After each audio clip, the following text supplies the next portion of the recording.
Alors nous sommes devant la Zniève du Raffaret, Zniève qui veut dire zone naturelle d'intérêt écologique, floristique et faunistique. Il faut savoir que c'est un endroit reculé, encaissé, qui n'est pas sur un axe de visite normale du pays, donc personne ne le voit. Il faut venir vraiment sur place pour s'en rendre compte. Alors tout ce qui ne se voit pas, on ne s'en occupe pas. Les politiques, les élus, ils ont proclamé haut et fort, avant d'avoir tout résultat d'analyse, que l'eau n'était pas polluée. Je pense que le dénivelé fait une cinquantaine de mètres. Et faut savoir que cette décharge a concerné 18 communes pendant 12 ans. Donc il y a eu des camions qui faisaient la ronde journellement pour venir décharger.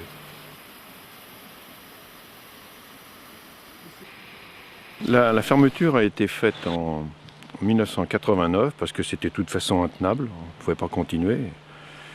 Et elle a été pratiquement laissée en l'état. De toute façon, c'était dans un vallon encaissé, je ne vois pas comment on pouvait recouvrir de terre, ça n'aurait pas duré. L'idéal, ce serait de retirer toute cette masse de détritus qui, tôt ou tard, retourneront dans le Rhône d'une façon plus ou moins directe. Alors il y a eu une analyse qui a été faite par un organisme officiel qui, curieusement, a montré que l'eau était de meilleure qualité après la décharge qu'avant.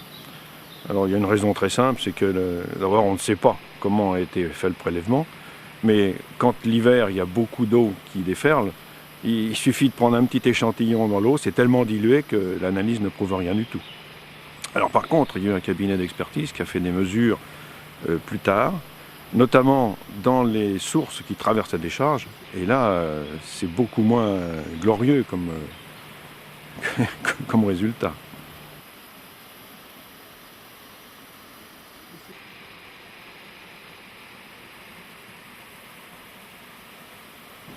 Je n'ai pas de chiffres précis, tout ce que je peux dire c'est qu'elle a été estimée par les pouvoirs publics à une vingtaine de milliers de tonnes. Mais quand on voit la masse sur laquelle nous sommes, 20 000 tonnes, ça me semble un chiffre réduit à la baisse, largement. Alors, cette décharge a fonctionné pendant 12 ans, de 77 à 89, et depuis 89, elle est abandonnée. Oui, on a recouvert pudiquement le sommet avec une petite pellicule de terre, mais la masse d'ordures est restée là, et de toute façon, les lexivias ne peuvent pas être capturés, donc tous les jus vont dans le Raffaret se déverse dans les us, et les us vont dans le Rhône. Donc c'est tout à fait clair.